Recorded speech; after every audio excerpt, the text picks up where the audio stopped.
Okay, good evening. আমি Indian হিস্ট্ৰি পঢ়ি আছো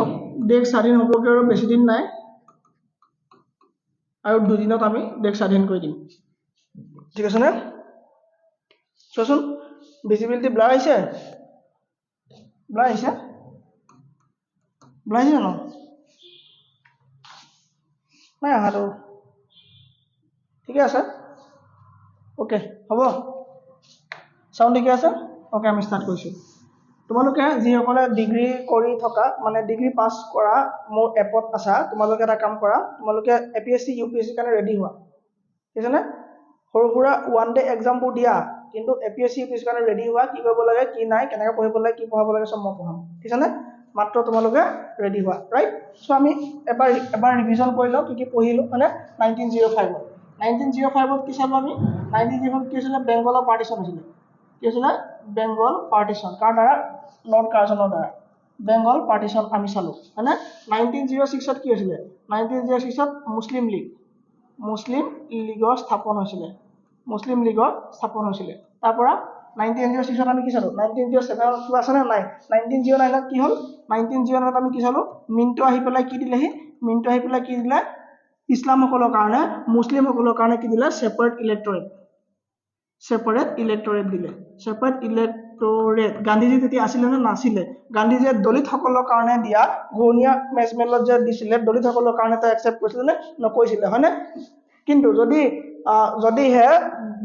গান্ধীজি 1905 চন মানতে যদি ভাৰতলৈ গুচি আহিলেহেঁতেন যদি আফ্ৰিকালৈ যাব লগা নহলেহেঁতেন তেতিয়া কিন্তু আমি পাকিস্তান আজি হেৰুৱাব লগা নহলেহেঁতেন ঠিক আছে কাৰণ কি তেওঁ মিন্টোৰ এখন ফৰ্মখন মানে ৰিফৰ্মখন তেওঁ সাপোৰ্ট নকৰিলেহেঁতেন তেওঁ একচেপ্ট নকৰিলেহেঁতেন ঠিক আছে 1916 ত কি হ'ল এই সেপাৰেট ইলেক্টৰেট যে দিছিলে ব্ৰিটিছৰ দ্বাৰা মিন্টোৰ দ্বাৰা এইখন কি হ'ল একচেপ্টেড কৰা হ'ল ঠিক আছে একচেপ্ট কৰা হ'ল ঠিক আছে একচেপ্টেড কি সেপাৰেট ইলেক্টৰেট কি কৰা হ'ল একচেপ্ট কৰা হ'ল ঠিক আছে 1916 ত এয়া কৰা হ'ল ঠিক আছে 1917 ত কি হ'ল 1916 কংগ্ৰেছৰ যিখন মিটিং আছিলে সেই মিটিংখনলৈ গান্ধীজি প্ৰথম আহিছিলে হয়নে গান্ধীজি তেতিয়া লগ পাইছিলে কোনে ৰাজকুমাৰ শুক্লাই লগ পাইছিলে হয়নে 1916 তে কি হৈছিলে কংগ্ৰেছৰ মিটিংখনতে গান্ধীজিক লগ পাইছিলে আৰু গান্ধীজি কৈছিলে যে আমাৰ চম্পাৰণত যাব লাগে আপুনি সো 1917 আমি কি চালো চম্পাৰণ সত্যাগ্ৰহ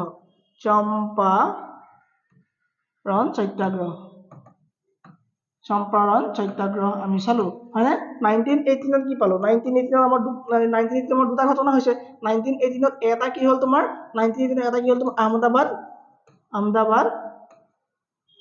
মিল ষ্ট্ৰাইক হৈছিল হয়নে আৰু কি হ'ল খেৰা সত্যাগ্ৰহ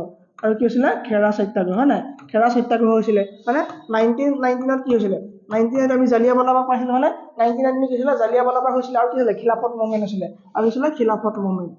খিলাফত মুভমেন্ট এই খিলাফত মুভমেন্ট কি হৈছিলে তুৰ্কীৰ খালিফা পদ আৰু তুৰ্কীখন বিভাজনৰ এগেইনষ্ট হৈছিলে হয়নে খিলাফত মুভমেন্ট এফ নহব পিএইচ হ'ব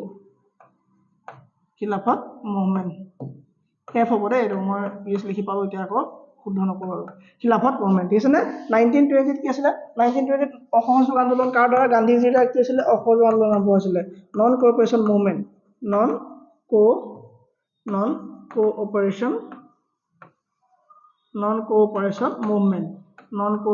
মুভমেন্ট কাৰ দ্বাৰা আৰম্ভ কৰিছিলে গান্ধীজিৰ দ্বাৰা আৰম্ভ কৰা হৈছিলে কি আৰম্ভ কৰিছিলে নন কোঅপাৰেচন মুভমেন্ট আমি নন কোঅপাৰেচন মুভমেন্টৰ বিষয়ে পঢ়া হ'ল হয়নে নন কোঅপাৰেচন মুভমেন্টৰ বিষয়ে পঢ়া হ'ল 1920 কি হৈছিলে 1920 আমি চাউৰি চৌৰা হত্যাকাণ্ডৰ বিষয়ে পঢ়িলো হয়নে চাউৰি চৌৰা হত্যাকাণ্ডৰ বিষয়ে পঢ়িলো 1920 কি হৈছিলে এখন থানাৰ পুলিচ 22 জনক জ্বলাই দিয়া হৈছিলে হয়নে 19 কি হৈছিলে চাউৰি চৌৰা হত্যাকাণ্ড হৈছিলে ঠিক আছে সেই বিষয়ে পঢ়িলো 1924 কি হৈছিলে গান্ধীজি মুক্তি দিয়া হৈছিলে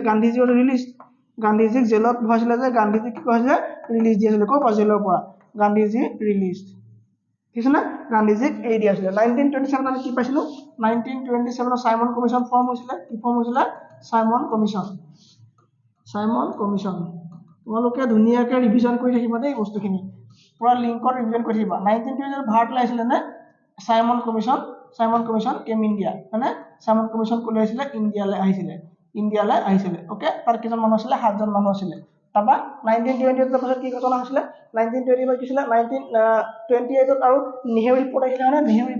নেহেৰু ৰিপৰ্ট দিছিলে নেহেৰুৱে নেহেৰু ৰিপৰ্ট আছিলে আৰু নেহেৰু ৰিপৰ্টৰ লগতে সমান্তৰালভাৱে আমাৰ মুছলিম লীগৰ ফালৰ পৰা কি কৈছিলে মুছলিম লীগৰ ফালে কৈছিলে জিন্নাছ 14 পইণ্ট হয়নে জিন্নাছ 14 পইণ্ট গৈছিলে হয়নে জিন্নাছ 14 পইণ্ট গৈছিলে এইখিনি কাৰোবাৰ কিবা ডাউট আছে এইখিনি একদম ক্ৰনলজিকেলি মনত থাকিব লাগিব কিন্তু বস্তুখিনি দেই ক্ৰনলজিকেলি মনত থাকিলে নহ'ব ঠিক আছে নে 1930 কি আছিলে 1930 কি আছিলে দাণ্ডি মাৰ্চ আছিলে ওকে 1930 কি আছিলে দাণ্ডি মাৰ্চ 1930 আমি কি পাইছো দাণ্ডি মাৰ্চ কৰিছিলে হয় না দাণ্ডি মাৰ্চ সবৰমতী আশ্ৰমৰ পৰা আৰম্ভ কৰিছিলে হয় না কি আছিলে এইটো দাণ্ডি মাৰ্চ ওকে 6 এপ্ৰিলৰ দিনা কি ঘোষণা কৰা হৈছিলে 1930 কি আছিলে আৰু 6 এপ্ৰিলৰ দিনা কি ঘোষণা কৰা হৈছিলে চিভিল ডিsobedience মুভমেন্ট চিভিল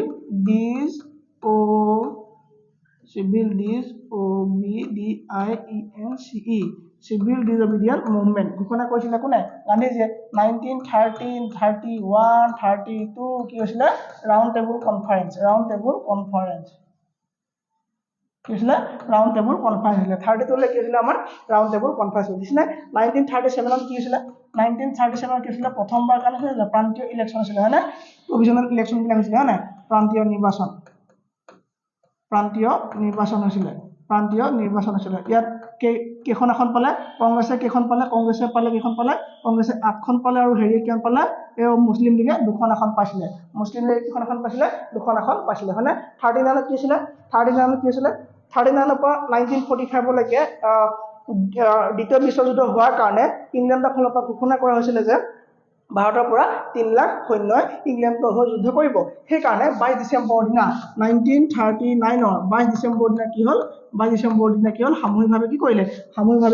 পদত্যাগ কৰিলে কোনে কংগ্ৰেছৰ যিসকল সিট জিকিছিলে সেইসকলে কংগ্ৰেছ অফিচত বা ব্ৰিটিছৰ অফিচত যিসকলে চাকৰি কৰি আছিলে সো সেইসকলে কৈছিলে সামূহিকভাৱে কৈছিলে পদত্যাগ কৰিছিলে হয়নে পদত্যাগ কৰিছিল মানে এইখিনিকে আমাৰ কাৰো একো নাই এইখিনি আমি ধুনীয়াকৈ সিৰিয়েলি পঢ়ি অহা বস্তু সবৰে মনত আছে 1939 কি হৈছিলে পদত্যাগ কৰিবলগীয়া হৈছিলে হয়নে 40 কি হৈছিলে 1940 আগষ্ট অফাৰ আহিছিলে কি হৈছিলে 1940 আগষ্ট অফাৰ আহিছিলে কি হৈছিলে আগষ্ট অফাৰ এইটো একচেপ্টেড আছিলে নে এই আগষ্ট অফাৰ একচেপ্টেড কৰিছিলে নে এইটো একচেপ্টেড নাছিলে হয়নে ওকে এইটো কি আছিলে আগষ্ট অফাৰলৈকে আমাৰ হৈ গ'ল ৰাইট ঠিক আছে নহয় ফ্ৰেমত সোমাই আছে নে অলপ পঢ়ি গ'ল নেকি ওকে হ'ব ঠিক আছে না সো আগষ্ট অফাৰ কেতিয়া আহিছিলে 1940 কি আছিলে আগষ্ট অফাৰ আছিলে 40 কি হৈছিলে তাৰ কি হৈছিলে 40 তে কৈছিলে গণ ব্যক্তিগত সত্যাগ্ৰহ হয়নে 1940 তে কৈছিলে গান্ধীজী কৈছিলে ব্যক্তিগত সত্যাগ্ৰহ আৰম্ভ কৰিছিলে ব্যক্তিগত সত্যাগ্ৰহ প্ৰথম সত্যাগ্ৰহী কোন আছিলে বিনোবা ভাবে হয়নে কোন আছিলে বিনোবা ভাবে প্ৰথম কি আছিলে ব্যক্তিগত সত্যাগ্ৰহ তাৰপা কি আছিলে ক্ৰিপছ মিছন কেতিয়া আছিলে 1942 কি আছিলে ক্ৰিপছ মিছন আহিছিলে হয়নে ক্ৰিপছ মিছন আহিছিলে 43 কি হ'ল 43 কিবা আছে না 43 নাই 42 কি আছিলে আইএনএ ফৰ্ম হৈছিলে কি আছিলে আইএনএ 1942 কি আছিলে আইএনএ অৰ্থাৎ আজাদ হিন্দ ফৌজ কি আছিলে আজাদ হিন্দ ফৌজৰ কথা মই ডিটেইল আকৌ কম বাৰু এবাৰ আজাদ হিন্দ ফৌজ ঠিক আছে না আজাদ হিন্দ ফৌজ এইখিনিলৈকে আমি পঢ়া হ'ল এতিয়া আমি পঢ়িব লাগে 1942 আৰু কি আছিলে কি আছিলে আমাৰ কুইট ইণ্ডিয়া মুভমেন্টটো আছিলে কুইট ইণ্ডিয়া মুভমেন্ট ঠিক আছে না কুইট ইণ্ডিয়া মুভমেন্ট এতিয়া আমি ক'ৰ পৰা পঢ়িবলৈ আছে এতিয়া আমি কেবিনেট মিছনৰ পৰা পঢ়িবলৈ আছে হয়নে কি আছে কেবিনেট মিছনৰ পৰা পঢ়িবলৈ আছে তাৰ আগতে কি আছিলে তাৰ কি আছিলে 1945 আৰু কি আছিলে 1945 কি পাইছিলে নি 1945 জাপানত কি কৰিছিলে বম দিয়া হৈছিলে হয়নে জাপানত কি কৰিছিলে বম দিয়া হৈছিলে আৰু কি আহিলে শিমলা কনফাৰেন্স হৈছিলে সেইখিনি কথা কোৱা নাই কমগে এতিয়া ঠিক আছে সো আমি ক'লে কোৱা হ'ল 1945 কি হ'লে কোৱা হ'ল 1945 সুভাষ চন্দ্ৰ বসুৰ মৃত্যু হৈছিলে হয় নাই 1945 কি হৈছিলে সুভাষ চন্দ্ৰ বসুৰ মৃত্যু হৈছিলে 1945 টাইৱানত কি হৈছিলে সুভাষ চন্দ্ৰ বসুৰ মৃত্যু হৈছিলে হয় নাই আৰু লগতে কি হৈছিলে 1945 কি হৈছিলে আৰু জাপানত পৰমাণু বোম দিয়া হৈছিলে পৰমাণু বোম জাপানত কি দিয়া হৈছিলে পৰমাণু বোম ক'ত দিয়া হৈছিলে জাপান জাপানত কি হৈছিলে পৰমাণু বম দিয়া হৈছিলে চ' আমি এইখিনিলৈকে চোৱা কিমানখিনি পঢ়িলো চোৱাচোন আৰু এইখিনি এনেকৈ চাৰ্ট এখন বনাবা বনাই পেলাই শ্বৰ্ট ৰিভিজন দিবা গোটেই বস্তুখিনি ৰাতিপুৱা গধূলি এবাৰ চাবা আৰু তুমি হিষ্ট্ৰী আকৌ তুমি পঢ়িব লগা নহয় ঠিক আছে নে চ' আমাৰ ৰিভিজন কমপ্লিট হৈছে এইখিনিলৈকে একো ডাউট নাই ঠিক আছে নে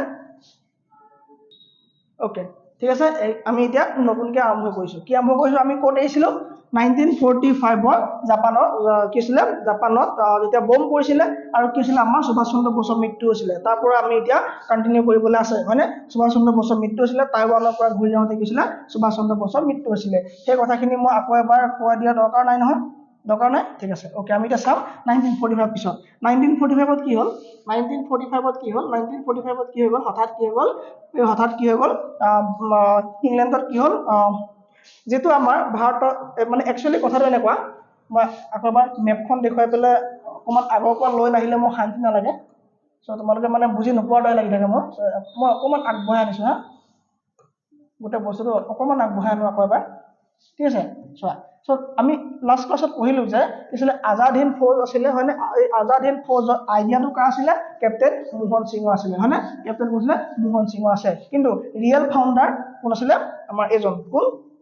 সুভাষ চন্দ্ৰ বস কিন্তু সুভাষ চন্দ্ৰ বসৰ আগতেও বেলেগ এজন আছিলে ঠিক আছে কিন্তু সেইজন ৭৫ বছৰ বয়স হোৱাৰ কাৰণে তেওঁ বেছি কামান চম্ভালিব নোৱাৰাৰ কাৰণে এই কামটো কোনে ল'লে সুভাষ চন্দ্ৰ বসে ল'লে ঠিক আছে সো ভাৰতত সব ফালৰ পৰা যেতিয়া আন্দোলন হৈ আছিলে সব ফালৰ পৰা যেতিয়া ভাৰতত আন্দোলন হৈ আছিলে সেই সুভাষ চন্দ্ৰ বস কোলে গৈছিলে সুভাষ চন্দ্ৰ বস কোলে গৈছিলে সুভাষ চন্দ্ৰ বসে কি ফৰ্ম কৰিছিলে তেওঁ ফৰৱাৰ্ড ব্লক প্ৰতিষ্ঠা কৰিছিলে হয়নে সব মানে কংগ্ৰেছৰ দ্বাৰা অৰ্থাৎ গান্ধীজীৰ লগত ডিসকাশন কৰি পেলাই এই কোন গৈছিলেগে সুভাষ চন্দ্ৰ বস গৈছিলে জাৰ্মানী গৈছিলে তেওঁ জাৰ্মানী গৈছিলে কিয় জাৰ্মানী গৈছিলে গম পোৱা নে তেওঁ জাৰ্মানী যোৱাৰ কাৰণটো কি বাৰু সুভাষ চন্দ্ৰ বসৰ জাৰ্মানী যোৱাৰ কাৰণটো কি সুভাষ চন্দ্ৰ বসৰ জাৰ্মানী যোৱাৰ কাৰণটো হ'ল তেওঁ হিটলাৰক লগ কৰা আৰু হিটলাৰক লগ কৰিবলৈ কিয় গৈছিলে জাৰ্মানী কিয় গৈছিলে কোৱাচোন হিটলাৰক কেলে লগ কৰিব লাগে কেলে হিটলাৰক লগ কৰিবলৈ গৈছিলে কোৱা ক'ব পাৰিবানে কেলে হিটলাৰক লগ কৰিব গৈছিলে হিটলাৰক লগ কৰিব যোৱাৰ কাৰণ হ'ল ভাৰতৰ পৰা 3 লাখ যে সোলজাৰ যে গৈছিলে যে মানে 3 লাখ সোলজাৰ যে গৈছিলে এই 3 লাখ সোলজাৰ যে লৈ গৈছিলে আগতে যে ঘোষণা কৰিছিলে হয় না 1939 যে ঘোষণা কৰিছিলে যে ভাৰতৰ পৰা 3 লাখ সোলজাৰ ইংলেণ্ডলৈ যাব যি ইংলেণ্ডৰ হৈ যুদ্ধ কৰিব সেই 3 লাখ সোলজাৰ কি হ'ল সেই 3 লাখ সোলজাৰ কি হ'ল আমাৰ জাৰ্মানীত হিটলাৰ এৰেষ্ট কৰি ৰাখি থলে ঠিক আছে না জাৰ্মানী কৰিলে হিটলাৰ এৰেষ্ট কৰি ৰাখি থলে ঠিক আছে সো জাৰ্মানীত যেতিয়া হিটলাৰ এৰেষ্ট কৰি ৰাখি থলে সেই সোলজাৰখিনিক ঘূৰাই আনিবৰ কাৰণে কোন গৈছিলে সুভাষ চন্দ্ৰ বস জাৰ্মানীত গৈছিলে কাক লগ কৰিবলৈ হিটলাৰক লগ কৰিবলৈ হিটলাৰক ক'লেগে যে স্যাৰ মোক কি লাগে আপোনাৰ ওচৰলৈ যে আহিছিলে ভাৰতৰ পৰা যিখিনি সোলজাৰ আপোনাক এটেক কৰিবৰ কাৰণে সেইখিনি মোক ঘূৰাই দিয়ক সেইখিনি মই কি কৰিম আকৌ মই ব্ৰিটিছৰ হৈ পেলাই সেইখিনি ইউজ কৰিম তেতিয়া তেওঁ আচৰিত পাইছিলে যে যি মানুহে মোক মাৰিবলৈ আহিছিলে আকৌ সেইখিনিকে মোৰ পৰা আঁতৰাই কেনেকৈ নিব সেইটো সুভাষ চন্দ্ৰ বসে ক'লে যে সেইটো মোৰ ওপৰত এৰি দিয়ক তেওঁ ভাষণ শুনি পেলাই গৈছিলে তেওঁ ভাষণ শুনি পেলাই আচৰিত হৈছিলে আৰু তেওঁ ভাষণ শুনি আচৰিত হৈ পেলাই সকলোখিনি সোলজাৰ কি হ'ল সকলোখিনি সোলজাৰ একত্ৰিত হ'ল তাৰ এগেইনষ্টত ব্ৰিটিছৰ এগেইনষ্টত একত্ৰিত হ'ল কাৰণ কি my enemies enemy is my friend কি হয় my enemies enemy is my friend কিয় কাৰণ চোৱা কাৰণ কি হ'ল তোমাৰ সুভাষ চন্দ্ৰ বসৰ এম কি এই সুভাষ চন্দ্ৰ বসৰ এম হ'ল হেৰি ব্ৰিটিছক এই মানে আঁতৰোৱা ব্ৰিটিছক কি কৰা মৰা মানে ব্ৰিটিছক কৰা তেওঁৰ এম আৰু কাৰ এম লগতে এইটো এম কাৰ হিটলাৰৰ ঠিক আছে নে সো হিটলাৰৰ যেতিয়া শত্ৰু একেজনে শত্ৰু আৰু বেলেগ এজন থাকিব ন ধৰি লোৱা এজন হিটলাৰ এজন ধৰি লোৱা সুভাষ চন্দ্ৰ বসু তেওঁলোকৰ দুজনৰ কমন এনিমি হৈ গ'ল তোমাৰ ব্ৰিটিছ ঠিক আছে নে so my enemies enemy is my কি হ'ব ফ্ৰেণ্ড হ'ব সো ঠিক আছে সো সুভাষ চন্দ্ৰ বসুক কি কৰিলে সহায় কৰিলে আৰু ক'লে যে মই কিন্তু দিম ভাৰতৰ সোলজাৰখিনি মই ঘূৰাই পঠিয়াম কিন্তু এটা কথা তেওঁলোকৰ টেকনিক ইমান ভাল নহয় তেওঁলোকৰ ট্ৰেইনিং বৰ এটা ভাল নহয় তেওঁলোকৰ হাতিয়াৰ নাই সো তুমি এটা কাম কৰা জাপানলৈ যোৱা তেওঁলোক ক'লো তুমি জাপানলৈ লৈ যোৱা ঠিক আছে নে জাপানত লৈ যোৱা জাপানত অস্ত্ৰ প্ৰশিক্ষণ প্ৰশিক্ষণ দি পেলাই কি কৰিলে সেই সোলজাৰখিনি তেওঁ ক্ৰমান্বয়ে লৈ আহি পেলাই ক'ত সোমালে ম্যানমাৰত সোমালে আৰু ম্যানমাৰত সোমাই পেলাই কৰিলে তেওঁলোক ক'ত সোমালে এই ম্যানমাৰত সোমালে চাইনা এটেক কৰি পেলাই ম্যানমাৰত সোমালে আৰু এই ম্যানমাৰৰ পৰা সুভাষ চন্দ্ৰ বসে তেওঁলোকলৈ ক'লে যে দিল্লী চলো আৰম্ভ কৰিলে হয়নে দিল্লী চলো আৰম্ভ কৰিলে ঠিক আছে নে তো সুভাষ চন্দ্ৰ বসে কি হ'ল দিল্লী চলো আৰম্ভ কৰিলে আৰু 1945 তেওঁ ঘূৰি আহোঁতে টাইৱানৰ ওচৰত তেওঁ কি হ'ল ইমান দুৰ্ঘটনাৰ পতিত হৈ তেওঁ নিহত হ'ল কিন্তু ইয়াৰ তথ্য প্ৰমাণ ক'তো পোৱা নাযায় চোৱা সেই সময়তে কি হ'ল যুদ্ধ মেইন লিডাৰ কেইজনক কিয় মানে আটক কৰি লোৱা হৈ গ'ল এইফালে সুভাষ চন্দ্ৰ বোস আঁতৰি গ'ল মানে সুভাষ চন্দ্ৰ বোস গুচি গ'ল গান্ধীজীক এৰেষ্ট কৰা হ'ল হয়নে গান্ধীজীক এৰেষ্ট কৰা হ'ল জয়প্ৰকাশ নাৰায়ণক এৰেষ্ট কৰা হ'ল ৰাজেন্দ্ৰ প্ৰসাদক এৰেষ্ট কৰা হ'ল প্ৰায় নেতাখিনিকে প্ৰায় নেতাসকলক কি কৰা হ'ল এৰেষ্ট কৰা হৈ গ'ল ইফালে থাকি গ'ল তোমাৰ মদন মোহন মালব্য নিউ যিকেইজন আছিলে ন তেওঁলোক ওলাই আহিলে যেনেকে ৰাম মনোহৰ লোহিয়া তেনেকে কেইজনমান ওলাই আহিলে হয়নে চ' সুভাষ চন্দ্ৰ বোস কি হ'ল তাত নিহত হ'ল আৰু লগতে কি হ'ল এই যিখিনি আৰ্মি আছিলে আজাদ হিন্দ ফৌজৰ তেওঁলোকৰো কি হ'ল অস্ত্ৰ শস্ত্ৰ জাপানৰ পৰা পাব নোৱাৰা হ'ল কিয় কাৰণ জাপানক 1945 কি কৰা হ'ল 1945 কি কৰা হ'ল ইংলেণ্ডৰ তাত কি কৰা হ'ল বম নিক্ষেপ কৰা হ'ল বম নিক্ষেপ কৰাৰ কাৰণে তেওঁলোকে চাৰেণ্ডাৰ কৰিব লগা হ'ল চাৰেণ্ডাৰ কৰাৰ পাছত তেওঁলোকক এই অস্ত্ৰ শস্ত্ৰ ছাপ্লাই কৰা বন্ধ কৰিলে ঠিক আছে নে সেইখিনি হৈ গ'ল ওকে চ' 1940 সেয়া হ'ল সেই হালত ভাৰতৰ ভয় আহি গ'ল ভাৰতৰ ভয় কেলে আহি গ'ল ভাৰতৰ কেলে ভয় আহিলে কাৰণ এতিয়া কি হ'ব ইংলেণ্ডৰ এগেইনষ্টত আমি কৰিব নোৱাৰিম কিয় কৰিব নোৱাৰিম কাৰণ ইংলেণ্ডৰ চকু এতিয়া সম্পূৰ্ণ ভাৰতৰ ওপৰত আহি যাব কাৰণ তেওঁলোকে জাপানক ইতিমধ্যে শান্ত কৰিলে জাৰ্মানী শান্ত কৰিলে ঠিক আছে নে চ' ভাৰতে ভাবিলে যে আমি অকণমান ঠাণ্ডা হৈ যায় ভাল কিন্তু সেই সময়তে ভাল খবৰটো হ'ল যে ইংলেণ্ডত কি হ'ল চৰকাৰ চেঞ্জ হৈ গ'ল চৰকাৰ চাৰ্চিল আছিলে যে উইনষ্টন চাৰ্চিল আছিলে ন চাৰ্চিলে কি আটাইতকৈ বেয়া পোৱা মানুহজন হ'ল গান্ধী ঠিক আছে নে চ' চাৰ্চিল যে থাকিলে আমাৰ কাৰণে বহুত দিগদাৰ হ'লহেঁতেন কিন্তু সেই সময়তে চাৰ্চিল হাৰিলে ঠিক আছে নে চাৰ্চিল হাৰিলে ইলেকশ্যনত হাৰিলে আৰু আকৌ মানে হৰাৰ পাছত কোন আহিলে শাসনত ক্লিমেণ্ট এটলি আহিলে কোন আহিলে ক্লিমেণ্ট এটলি আহিলে কোন আহিলে শাসনলৈ আহিলে আৰু এটলি আহিয়ে ক'লে যে মই যদি জিকো ঠিক আছে নে মই যদি নিৰ্বাচনত জিকো তোমালোকে মোক সহায় কৰা যদি মই ভাৰতৰ দৰে যিসমূহ পৰাধীন অৱস্থাত আছে তেওঁলোকক মই স্বাধীনতা প্ৰদান কৰিম চ' ভাৰতে ওতঃপ্ৰোতভাৱে ইংলেণ্ডৰ ৰাজনীতিত জড়িত হৈ পৰিলে আৰু ইংলেণ্ডত জড়িত হৈ পৰি ক্লিমেণ্ট এটলিক বহুত সহায় কৰিলে ঠিক আছে নে বহুত সহায় কৰিলে আৰু ইফালে ভাৰতৰ সময়ত ভাইচৰয় কোন আছিলে ভাৰতৰ সময়ত লিনলিথ গো যাব লগা হ'ল লিনলিথ গো যোৱাৰ পাছত আকৌ বেলেগ এজন আহিব মানে তাৰপিছত কোন আহিব ৱেভেল আহিব তাৰপিছত কোন আহিব ৱেভেল আহিব ঠিক আছে নে কেপ্টেইন ৱেভেল মানে কি ৱেভেল হ'ব তোমাৰ ভাইচৰয় ৱেভেল বুলি এজন আহিব কোনে আহিব ভাৰতলৈ আহিব ঠিক আছে নে ভাৰতলৈ কি হ'ব এজন ৱেভেল বুলি আহিব এই ৱেভেল বোলাজনে কিন্তু ভাৰতক দ্বিখণ্ড কৰাৰ কোনো প্লেন নাছিলে ঠিক আছে নে তেওঁ মাত্ৰ ইউনাইট কৰিব খুজিছিলে ভাৰতক ইউনাইট কৰিব খুজিছিলে তেওঁ গান্ধী আৰু জিন্নাৰ মাজত ছেপাৰেশ্যন আনিব অলপ খোজা নাছিলে সেইকাৰণে তেওঁ এটা প্লেন ইন্ট্ৰডিউচ কৰিলে যিটো কোৱা ৱেভেল প্লেন বুলি কোৱা দিছে নে ৱেভেল প্লেন বুলি কোৱা হয় 1945 কি কোৱা হ'ল তেওঁ কি কৰিলে 1945 তেওঁ ৱেভেল প্লেন ইন্ট্ৰডিউচ কৰিলে এই ৱেভেল প্লেনৰ অন্তৰ্গত তেওঁ কি কৰিলে চিমলাত এখন কনফাৰেন্স ৰাখিলে তেওঁ কি ৰাখিলে এখন চিমলাত এখন তেওঁ কনফাৰেন্স ৰাখিলে কি ৰাখিলে চিমলাত এখন কি ৰাখিলে তেওঁ কনফাৰেন্স ৰাখিলে চিমলা কনফাৰেন্স বুলি কয় ঠিক আছে চিমলা কনফাৰেন্স বুলি কয় ঠিক আছে 1945 এখন কি ৰাখিলে চিমলা কনফাৰেন্স ৰাখিলে তাত তেওঁ ক'লে যে চোৱা তোমালোকে ইমান কাজিয়া পেচাল কৰি থাকি লাভ নাই তোমালোকে এটা কাম কৰা তোমালোক আমি বহুতখিনি সহায় কৰিম যিজন আমাৰ ভাৰতৰ জন ভাইচৰয় থাকিব ন ভাইচৰয়ৰ কাৰণে এই এছিষ্টেণ্ট টিম এটা থাকে মানে যেটো কি বুলি কয় কাউন্সিল বুলি কয় ভাইচৰয় কি আছিলে এটা কাউন্সিল আছিলে সেই কাউন্সিলৰ যে 14 জন যে মেম্বাৰ আছিলে সেই 14 জন মেম্বাৰৰ ভিতৰত মাত্ৰ দুটা পোষ্টে আমি ৰাখিম মাত্ৰ দুটা পোষ্টে ব্ৰিটিছ ৰাখিব যিটো ভাইচৰয় হ'ব তাৰপৰা যিটো সেক্ৰেটাৰী হ'ব তাৰপৰা যিজনা সেনাপতি হ'ব ৰাইট চ' সেনাপতি আৰু ভাইচৰয় পদৰ বাহিৰে বাকি 12টা পদ আমি তোমালোকক এৰি দিছো ঠিক আছে 12টা পদ তোমালোকক এৰি দিছো ঠিক আছে তুমি এতিয়া মোক ক'ব নোৱাৰা ছাৰ 14টা কেলে তিনি দিলে 14টা দিব নোৱাৰিব কাৰণ 14টা মেইন পদ দুটা হৈ গ'ল ভাইচৰয় আৰু কি সেনাপতি চ' তেওঁলোকে সেই দুটা পদে যদি দি দিয়ে চ' ভাৰতে তেওঁলোকক এগেইনষ্ট গুচি যাব পাৰিব চ' সেইটো কথা চিন্তা কৰি পেলাই দুটা পদ তেওঁলোকৰ লগত ৰাখি পেলাই 12টা পদ ভাৰতৰ মানুহক দিলে ভাৰতৰ মানুহক ক'লে যে এই তেতিয়া দুটা পাৰ্টি মেইন আছিলে চ' এই চিমলা কনফাৰেন্সত মেইন ৰাজনৈতিক দলকেইটা যিকেইটা পাৰ্টি মানে প্ৰভুত্ব ভাৰতত সৰ্বজুৰি চৰ্চিত হৈ আছিলে সেই পাৰ্টি কেইটাক মাতি পেলাই তেওঁ একজোট কৰাৰ কথা চিন্তা কৰি পেলাই এই ৱেভেল প্লেন ইন্ট্ৰডিউচ কৰিছিলে তাত মেইন পাৰ্টি সেই সময়ত লেখত ল'বলগীয়া আছিলে ইণ্ডিয়ান নেশ্যনেল কংগ্ৰেছ আৰু জিন্না পাৰ্টি যিটো মুছলিম লীগ বুলি কোৱা হয় চ' দুইটা পাৰ্টি ক'লে যে 12টা চিট দিছো আপোনালোকক মানে 12খন চকী আমি দিছো 12টা পোষ্ট আমি দিছো 12টা 6টাকে ভাগ কৰি লওক 12টাকে 6টাকে ভাগ কৰি লওক ঠিক আছে নে চ' 6টা ইছলামসকলৰ কাৰণে দিলে 6টা মুছলিমসকলৰ কাৰণে কি দিলে 6টা পোষ্ট দিলে আৰু বাকীখিনিৰ কাৰণে আদাৰ কাষ্টৰ কাৰণে কি দিলে আদাৰ কাষ্টৰ কাৰণে 6টা পোষ্ট দিলে আৰু এই আদাৰ কাষ্টৰ কাৰণে 6টা পোষ্ট দিলে তেতিয়া কি কৰিলে জিন্নাই ক'লে ঠিক আছে আমি 6টা কি কৰিলো এই মানে ইছলাম কৰি দিলো কিন্তু এই 6টা পোষ্টৰ ভিতৰত ভাৰতৰ নেশ্যনেল কংগ্ৰেছে কি কৰিলে তাৰে এটা দিলে তাৰে দুটা দিলে হিন্দুক এটা দিলে মৌলানা আবুল কালাম মানে আজাদক তাৰপৰা এটা দিলে জৈন তাৰপৰা এটা দিলে শিখ এটা দিলে খ্ৰীষ্টিয়ান তেনেকে ভাগ কৰি দিলে এতিয়া আকৌ এই জিন্না পইণ্ট চাবা দেই কি জিন্নাই কৈছে যে কংগ্ৰেছে কেলে ইছলাম ৰাখিব কংগ্ৰেছে কেলে মুছলিম মানুহ তাত ল'ব কি মুছলিম কি তহঁতৰ বাপেৰৰ সম্পত্তি নেকি হে তাহাঁতি ক'ব খুজিছে যে তাহাঁতৰ মাজৰ পৰাহে হেনো আহিব লাগিব ইয়ালৈ বোলে আৰু কংগ্ৰেছৰ থিংকিংটোৱে হ'ল যে এনেকুৱা সিহঁতে 100 বছৰ আগত প্লেন কৰিছে যে দেশখন স্বাধীন হ'ব লাগিব আৰু দেশত তেওঁলোকে সকলো ধৰ্ম একলগ আছে মৌলানা আবুল কালাম আজাদ লগত আছে কংগ্ৰেছৰ এটা সময় সভাপতি আছিলে তেওঁ ঠিক আছে নে চ' সেই তেনেকুৱা এটা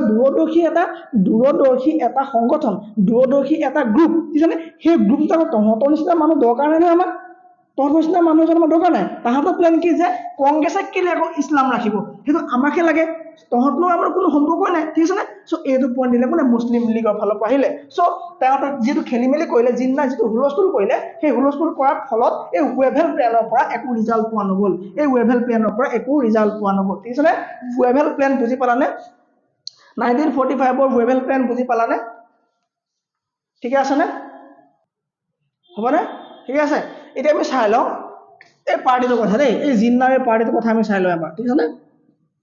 জিন্না পাৰ্টিটোৰ বিষয়ে আমি অলপ চাই লওঁ পাৰ্টিটোৰ নাম কি মুছলিম লীগ মুছলিম লীগ ঠিক আছে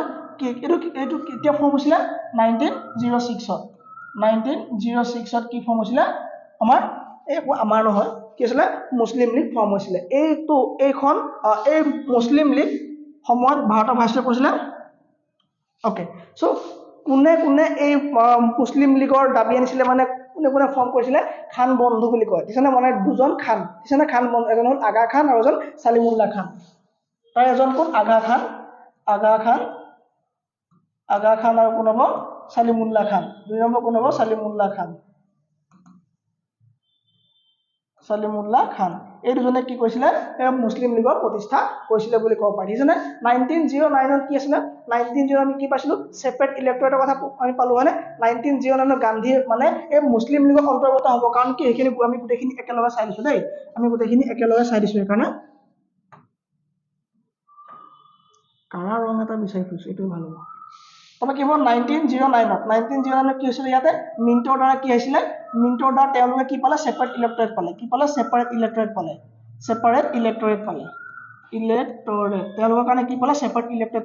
ইলেক্টৰেট মানে কি এটা নিৰ্দিষ্ট জেগাত অকল মুছলমান লোকসকলৰ কাৰণে সিট ৰিজাৰ্ভ থাকিব তাৰ পৰা অকল মুছলমান লোকেহে কি কৰিব পাৰিব ইলেকশ্যন খেলিব পাৰিব তাত বেলেগ মানুহ ইলেকশ্যন খেলিব নোৱাৰিব আৰু এইটো ৰিজাৰ্ভ আৰু এটা স্থায়ী জেগা ঠিক আছে চ' এইটো দিয়াৰ কাৰণে গান্ধীয়ে পাছত প্ৰতিবাদ কৰিছিলে যে তোমালোকে যে এইটো কাম কৰিলা এইটো কাম কৰাটো ভাল কথা নহ'ল আৰু ব্ৰিটিছে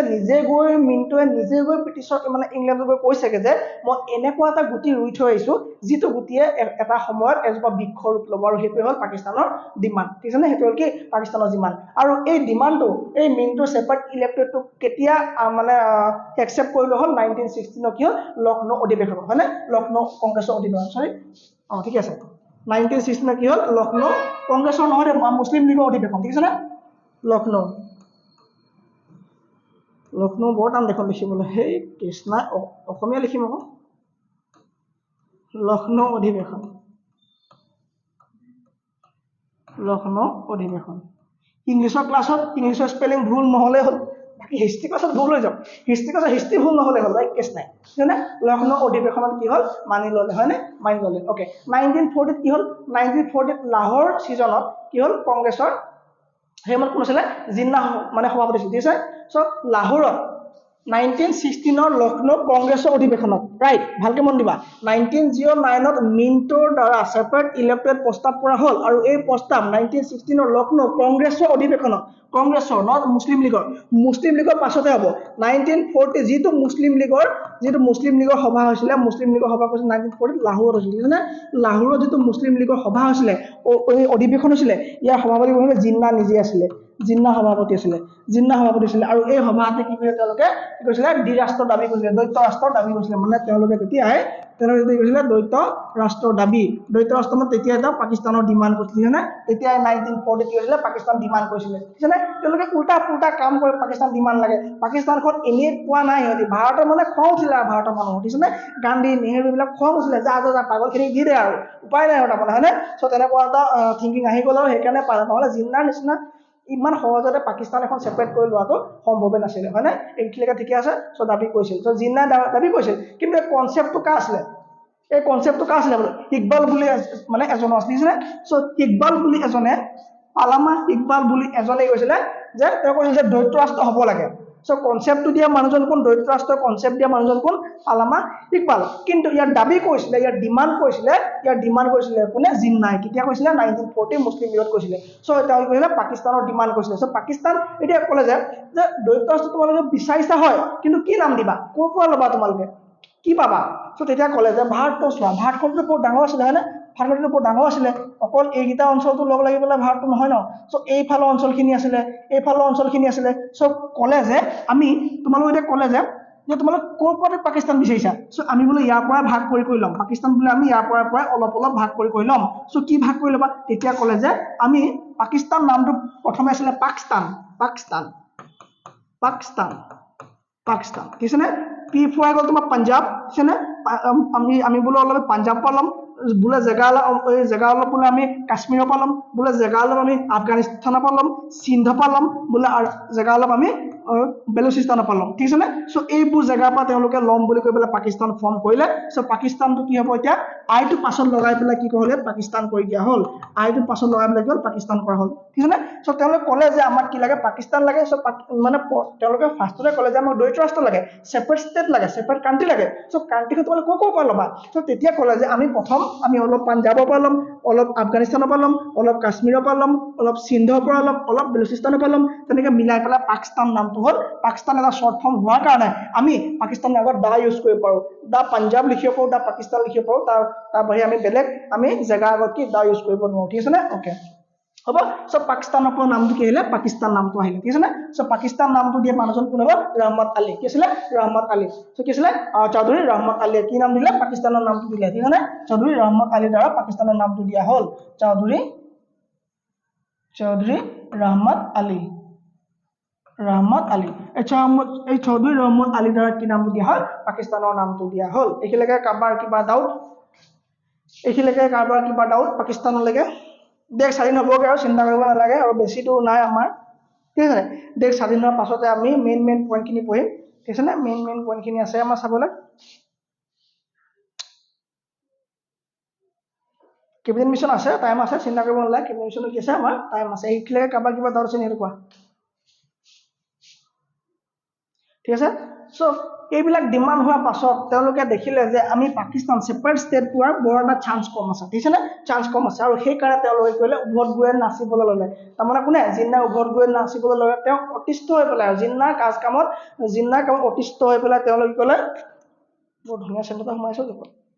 ঠিক আছে নে জিন্নাৰ কামত অতিষ্ঠ হৈ পেলাই কি কৰিলে দি দিলে আৰু ঠিক আছে নে তেওঁ ইমানে উভত গৈ নাচিব ল'লে 1946 16 আগষ্ট তাৰিখে ডাইৰেক্ট একশ্যন কৰিলে 1946 16 কৰিলে ডাইৰেক্ট একশ্যন কৰিলে 1946 ডাইৰেক্ট একশ্যন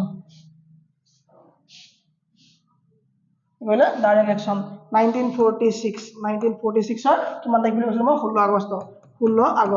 1946 16 আগষ্ট কি কৰিলে ডাইৰেক্ট একশ্যন মানে মাৰ পিট পুৰা কটাকটি মৰামৰি তেওঁলোকে আৰম্ভ কৰি দিলে কটাকটি ডাইৰেক্ট একশ্যন আৰম্ভ কৰি দিলে ক'ত জানে বেংগলৰ নোৱাখালীত ডাইৰেক্ট কটাকটি মৰামৰি আৰম্ভ কৰি দিলে কোনো মানুহ নাযায় হিন্দুৱে মুছলমানক মাৰে মুছলমানে হিন্দুক মাৰে তাহাঁতি নিজৰ মাজতে মাৰে ক'ত জানা বেংগলত ঠিক আছে ইমানেই কাজিয়া ব্ৰিটিছবিলাকে চাই থাকে দূৰৰ পৰা যে লাগক কাটক মৰক এগাল একদম শ মানুহ কাটি মৰিবলৈ ল'লে জৱাহৰলাল নেহৰু চাইড হৈ দিলে ৰাজেন্দ্ৰ প্ৰসাদ চাইড হৈ দিলে সকলোবিলাক মানুহ চাইড হৈ দিলে কোনো যোৱা নাই কিন্তু গান্ধীয়ে ক'লে নাই গম পোৱা নাই এটা কথা কোনো এজন মানুহে পাকিস্তানৰ লগত থকাটো কোনো বিচাৰ আছিলে ভাৰতত ইমান কেইজন উকিল আছিলে ইমান কেইজন দেশ প্ৰেমিক আছিলে দেশৰ কাৰণে যুঁজাৰু আছিলে কোনেও পাকিস্তান ভাৰতক এক লগত বিচৰাই নাই যাবলৈ দিলে আৰু মানে অদৰকাৰী যাকে অটমতে কিন্তু জিন্নাই শেষ অৱস্থালৈকে পাকিস্তানক একত্ৰিত কৰা আমাৰ গান্ধীজীয়ে শেষ অৱস্থালৈকে পাকিস্তানক লগোৱাত হাত দিছিলে গম পোৱা নাই এই যেতিয়া মাৰপিট কটাকটি হৈছিল এই কটাকটি মানুহৰ ভিৰৰ মাজত গৈ গান্ধীয়ে থিয় কৈছিলে যে তোমালোকে চোৱা তোমালোকে কেলে ইটোৱে সিটো লাগিছা তোমালোকে মনত পেলোৱা 1942 কুইট ইণ্ডিয়া মুভমেণ্টত তোমালোকে গোটেইখিনি একেলগে হৈ পেলাই ব্ৰিটিছৰ এগেইনষ্টত যুদ্ধ কৰিছিলা কিন্তু আজি চোৱা ব্ৰিটিছৰ প্লেন মতে তোমালোকে আজি দুইটা পাৰ্টি একেলগে কাজিয়া কৰিছা আৰু চোৱা ব্ৰিটিছে চাই আছে আঁতৰ পৰা তুমি তেওঁলোকৰ গাত এটা হাত দিছো তোমালোকে আহি পেলাই কাটি পেলাবহি কিন্তু তোমালোকে নিজৰ মাজতে কাটি মৰি লাগি গৈছা তোমালোকে কি বেয়া দিন আহিছে গম পোৱা তোমালোকে সকলোৱে মানে নিজৰ ভুলৰ কথা গম পালে গান্ধীক ক্ষমা বিচাৰিলে তেতিয়া ব্ৰিটিছে কপালত থিলে যে ইমান কটা মৰাৰ মাজত এজন মানুহ আহি পেলাই গোটেই ঠাণ্ডা কৰি দিলে ওৱান মেন আৰ্মি বুলি উপাধি দিছিলে কাক গান্ধীজীক ওৱান মেন আৰ্মি বুলি কৈছিলে ঠিক আছে নে চ' গান্ধীজীয়ে ইমানখিনিলৈকে কাম কৰিলে তোমালোকে ভাবিব নোৱাৰা ঠিক আছে নে সেই কৰাচীৰ ভাষণত নিজেই কৈছিলে মহম্মদ আলী জিন্নাই যে মই জীয়াই থকা অৱস্থাত মই ভবা নাছিলোঁ যে মই পাকিস্তানখন দেখি যাম, মই ভাগ কৰা পাকিস্তান দেখি যাম। তেওঁ নিজে পাকিস্তান কৈছিলে, ভাগ কৰিছিলে, গম পোৱা নে? মহম্মদ আলী জিন্নাৰ মানে যদি লাংছৰ ডিজিজ বা টিবি মানে যদি টিউবাৰকিউলোচিছ ধৰা নপৰিলেহেঁতেন ভাৰতক 1948ত স্বাধীন কৰিম বুলি কৈছিলে ক্লিমেণ্ট এটলি কেবিনেট মিছনে, গম পোৱা নে? কিন্তু তেওঁ বেমাৰটো ব্ৰিটিছ ডক্টৰে ধৰা পেলালে, কিন্তু ব্ৰিটিছ ডক্টৰে ধৰা পেলোৱাৰ পাছত জিন্নাক নক'লে। তেওঁলোকে মনে মনে চব প্লান কৰি পেলাই পাকিস্তান ছেপাৰেট হোৱাৰ পাছতে জিন্নাক কৈছে যে তেওঁ কি আছে, টিবি আছে, গম পোৱা নে? তেওঁ কি আছে, টিবি আছে বুলি কৈছে। আৰু সেইটো জিন্না পাকিস্তানৰ এজন ইমান ডাঙৰ মানুহ এজন, সেই সময়ত পাকিস্তান বনোৱা মানে ক'ব গ'লে চকল আমি প্ৰেচিডেণ্ট বুলি ক'ব পাৰোঁ, আমি দেশৰ ৰাষ্ট্ৰপতি ক'ব পাৰোঁ। সেইজন যেতিয়া কৰাচী এয়াৰপৰ্টৰ পৰা নামিছে, তেওঁক যেতিয়া লৈ গৈছে গাড়ীত, লৈ যাওঁতে গাড়ীৰ তেল শেষ হৈছে ৰাস্তা মাজমজিয়াত, বুজিছেনে? ৰাস্তাৰ মাজত তেওঁ এম্বুলেঞ্চৰ গাড়ীত তেল শেষ হৈছে, আৰু সেই সময়ত তেল শেষ হোৱাৰ কাৰণে 3 ঘণ্টা টাউনত ৰ'ব লগা হৈছে, তেল আহি পোৱা নাছিলে। ইফালে গৰম ইমান, 3 ঘণ্টা এম্বুলেঞ্চত শুই থাকিব লগা হৈছে। তেনেকুৱা এটা ব্যৱস্থা, গম পোৱা নে? পাকিস্তানত তেনেকুৱা এটা ব্যৱস্থা। আৰু তেওঁ যেতিয়া মৃত্যুত তেওঁ মাত্ৰ মানে 30 কেজি ৱেইট আছে, তেওঁ মানে ইমানেই বেমাৰ হৈ গ'ল, তেতিয়াহ'লে কোনেও গমেই নাপায়, বুজিছেনে? চ' ইমানেই বেয়া অৱস্থা। চ' পাকিস্তানত যেতিয়া এইবিলাক পঢ়ায়, হিষ্ট্ৰী পঢ়ায়, কি পঢ়ায় বুলি ভাবা? ভাৰতৰ হিষ্ট্ৰী পঢ়াব নি? তাহাঁতৰ হিষ্ট্ৰী নাই। চ' কি পঢ়ায় মোক কমেণ্ট কৰা। পাকিস্তানৰ হিষ্ট্ৰী ক্লাছত কি পঢ়ায় মোক কমেণ্ট কৰা, ঠিক আছে? চ' মহম্মদ আলী জিন্নাহ এনেকুৱা এটা অৱস্থা হৈছিলে, ঠিক আছে? চ' এইটো কি আছিলে আমাৰ মুছলিম লীগৰ কথা, ঠিক আছে? এতিয়া আমি চাই লওঁ অলপ কি মহম্মদ আলী জিন্নাহৰ বিষয়ে। জিন্নাহৰ বিষয়ে আমি অলপ চাব লাগিব, হয়নে? জিন্নাহ ফুল নাম কি? মহম্মদ আলী জিন্নাহ। মহম্মদ আলী জিন্নাহ, ঠিক আছে নে? এই জিন্নাহ কৰ গম পোৱা নে? জিন্নাহ ককাক কৈছিলে ভাৰতৰ আছিলে। ভাৰতৰ গুজৰাটৰ এটা অঞ্চলত কি আছিলে, থাক্কৰ জাতি এটা আছিলে, থাক্কৰ বুলি কয় তেওঁলোকক, থাক্কৰ। এই থাক্কৰ জাতিৰ মানুহ আছিলে তেওঁ, ঠিক আছে? তেওঁলোকে শুকান মাছৰ বিজনেছ কৰিছিলে, মাছ আৰু শুকান মাছৰ বিজনেছ কৰিছিলে। আৰু শুকান মাছৰ বিজনেছ কৰাৰ কাৰণে তেওঁ গ্ৰেণ্ড পেৰেণ্টছক কি কৰা হ'ল, তেওঁ গ্ৰেণ্ড পেৰেণ্টছক কৰিলে, খেদি পঠাই দিলে যে তোমালোকে আমাৰ পৰা যোৱাগে যোৱা, তোমালোকে কি হয় শুকান মাছৰ বিজনেছ কৰা, আৰু আমাৰ ইয়াত কি আছে শুকান মাছৰ আমি বিজনেছ কৰা মানুহক আমি লগত থ'ব নোৱাৰো বুলি ক'লে, ঠিক আছে? চ' তেওঁলোক কি হ'ল পাকিস্তানৰ কৰাচীত গৈ পেলাই কি কৰিলে, ইছলাম ধৰ্ম ল'লে, ঠিক আছে? ইছলাম ধৰ্ম ল'লে। এতিয়া কথা হ'ল যে তেওঁ বাপেকৰ নাম কি? থাক্কাৰ মানে তেওঁৰ ককাকৰ নাম কি? ককাক এজন আছিলে, যিজন মই কৈছিলো যে মাছমৰীয়া আছিলে, মানে মাছ বেপাৰী আছিলে। তেওঁৰ নাম কি আছিলে? পুঞ্জা ভাই থাক্কাৰ। কি আছিলে? পুঞ্জা ভাই থাক্কৰ। তেওঁৰ নাম কি? পুঞ্জা ভাই থাক্কৰ। পুঞ্জা ভাই থাক্কৰ। কি আছিলে? পুঞ্জা ভাই থাক্কৰ। ছাৰ হিন্দু দেখোন, হিন্দু নহয়, মই কালিয়ে কৈছো তেওঁৰ ককাক কি আছিলে? হিন্দু আছিলে। কি নাম? পুঞ্জা ভাই থাক্কৰ। আৰু গুজৰাটৰ এটা নিয়ম আছে, আমাৰ প্ৰায় জেগাতে নিয়ম থাকে যে বাপেকৰ নামৰ এটা অংশ কি কয় পুতেকে ইউজ কৰে, হয় নে? কি কয় পুতেকে ইউজ কৰে। আৰু এই পুঞ্জা ভাই থাক্কৰৰ পিতেকৰ নাম কি আছিলে জানানে? জিন্নাহ ভাই পুঞ্জা। কি আছিলে? জিন্নাহ ভাই পুঞ্জা। জিন্নাহ ভাই পুঞ্জা। জিন্নাহ ভাই পুঞ্জা বুলি এজন কি আছিলে? তেওঁ এজন সন্তান আছিলে। আৰু এই জিন্নাহ ভাই পুঞ্জাৰ ঘৈণীয়েক কোন আছিলে গম পাই মানে? ঘৈণীয়েক কোন আছিলে কোৱা? ঘৈণীয়েক কোন আছিলে কোৱা? মিঠিবাই। কি আছিলে? মিঠিবাই থাক্কাৰ। মিঠিবাই। কি আছিলে? মিঠিবাই বুলি কাৰ ঘৈণীয়েক আছিলে। আৰু এই দুজনৰ সন্তানে হ'ল, এই দুজনে এটা ভুল কৰি দিলে, আৰু সেই ভুলটোৰ উৎপত্তি কি হ'ল? জিন্নাহ। জিন্নাহৰ ফুল নেম কি হ'ব? জিন্নাহ ফুল নেম কি হ'ব? জিন্নাহ ফুল নেম কি হ'ব কোৱা? মহম্মদ আলী জিন্নাহ ভাই। কি আছিলে? মহম্মদ আলী জিন্নাহ ভাই। মহম্মদ আলী জিন্নাহ ভাই। তেওঁ লণ্ডনত যদি পঢ়িবলৈ গ'ল, তেওঁ বহুত চোকা মানুহ আকৌ, সাংঘাতিক চোকা মানুহ। আমি ভালটোক ভাল বুলি ক'ব লাগিব, ঠিক আছে নে? তেওঁ সাংঘাতিক চোকা মানুহ। আৰু তেওঁ গৈ পেলাই ইংলেণ্ডত গৈ কৰিলেগৈ। যেতিয়া তেওঁ ইংলেণ্ডত পঢ়িবলৈ গৈছিল, তেওঁ ভাইটো আঁতৰাই দিলে। তেওঁৰ নাম কি থাকি গ'ল? মহম্মদ আলী জিন্নাহ থাকি গ'ল। তেওঁৰ নাম কি থাকি গ'ল? মহম্মদ আলী জিন্নাহ বুলি থাকি গ'ল। আৰু এই মহম্মদ আলী জিন্নাহ ঘৈণীয়েকৰ নাম কি? ঘৈণীয়েকৰ নাম কি? ৰতনবাৰী জিন্নাহ। কি নাম? ৰতনবাৰী জিন্নাহ। ঘৈণীয়েক ৱাইফৰ নাম কি? ৰতনবাৰী জিন্নাহ। ৰতনবাৰী জিন্নাহ। কাৰ নাম? ঘৈণীয়েকৰ নাম। ঠিক আছে নে? কাৰ নাম? ঘৈণীয়েকৰ নাম। এইটো কি হ'ল? আমি কাৰ গম পালো? এতিয়া আমি মুছলমান নহয়, তোমাৰ মুছলিম লীগৰ জিন্নাহ বিষয়ে গম পালো। এতিয়া আমি অলপ চাব লাগিব মানে তুমি কি চাব লাগে? সুভাষ চন্দ্ৰ বসুৰ বিষয়ে আমি লাষ্ট ক্লাছ অলপ ক'লো, সুভাষ চন্দ্ৰ বসুৰ বিষয়ে। তাৰপিছত আৰু দুটামান আছে, সেইটো আমি লাষ্ট ক্লাছত সুভাষ চন্দ্ৰৰ বিষয়ে ক'ম, ঠিক আছে নে? সেইসমূহ কোৱাৰ পাছত আমি বেলেগত ঠিক কৰিম, ঠিক আছে নে? অ'কে। চৰি, গাহৰি খাইছিলে নাই? চ' তেওঁক এবাৰ ইংলেণ্ডত তেওঁ সোধা হৈছিলে যে ইছলামসকলতো গাহৰি নাখায়, চ' আপুনি কিয় গাহৰি খায়, আপুনি কিয় গাহৰি খায়? তেতিয়া তেওঁ কৈছিলে যে মই মই মুছলমানসকলৰ ৰাজনৈতিক গুৰুহে, কি হয় মই ৰাজনৈতিক গুৰুহে, মই ধৰ্মীয় গুৰু নহয়, সেইবিলাক কথা মোক নুশুনিবা, ঠিক আছে নে? তেওঁ কি খাইছিলে? পৰ্কৰ চুপ খাইছিলে, কি আছিলে? গাহৰি চুপ খাইছিলে, গাহৰি চুপ খাইছিলে বুলি কোৱা হয়, বুজিছানে? গাহৰি চুপ খাইছিলে, কাৰণ তেওঁ কি তেওঁ কৈছিলে যে মই ৰাজনৈতিক গুৰুহে, মই তেওঁলোকৰ ধৰ্মীয় গুৰু নহয়, ধৰ্মৰ লগত মোৰ কোনো ধৰণৰ কথা নাই, মই কি কৰিব লাগে, মই ৰাজনীতি কৰিব লাগে, মই ৰাজনীতি কৰিব লাগে, বুজিছানে? কথা ইমানে। জয় Assam, thank you very much.